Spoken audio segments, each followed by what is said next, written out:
അപ്പോൾ ഇന്നില്ല ഞാൻ എന്തൊക്കെയാണെന്ന് നോക്കിയാലോ. ആദ്യം എത്ര ടിഫിൻ ഉണ്ടെന്ന് നോക്കാം. ടിഫിൻ കരിയറിലായതുകൊണ്ട് എത്ര ടിഫിൻ കാണുമെന്ന് നമുക്കെല്ലാം അറിയാം. എന്നാലും 1, 2, 3, 4 ടിഫിനുണ്ട്. ഇത് ചാമേരിയാണ്, മില്ലറ്റ് റൈസ്. ഇത് കടലയാണ്, ചുണ്ടലൊക്കെ ഉണ്ടാക്കുന്ന പോലെ. പക്ഷേ ഇതിനകത്ത് തേങ്ങയല്ല ഇട്ടിരിക്കുന്നത്. അത് സർപ്രൈസാണ്, എന്താണെന്ന് കണ്ടുപിടിക്കുക. ഇത്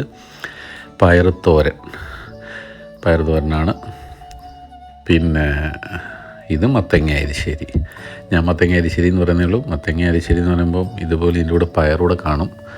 പക്ഷേ ഞാനങ്ങനെയാണ് ഇതിന് പറയുന്നത്. ഞാനിട്ട പേരിതാണ്. ഇത് നല്ല ടേസ്റ്റിയാണ്.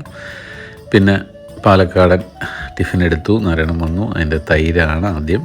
പിന്നെ ബട്ടൺ മഷ്റൂം നാരായണം നല്ലതായിട്ട് പ്രിപ്പയർ ചെയ്യും, ഭയങ്കര ഇഷ്ടമാണ് ബട്ടൺ മഷ്റൂം. പിന്നെ പൊന്നിയേരി ചോറെടുത്തു. ഇനിയും ഇത് മത്തങ്ങയും വെള്ളരിക്കായും കൂടെയുള്ള കറിയാണ്.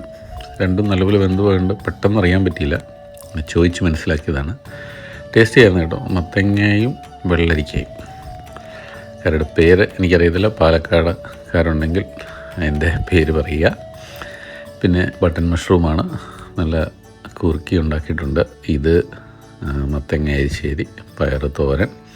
അല്പം മൂത്ത പയറായിരുന്നു, അത് ഇച്ചിരി കളർ കൂടുതൽ.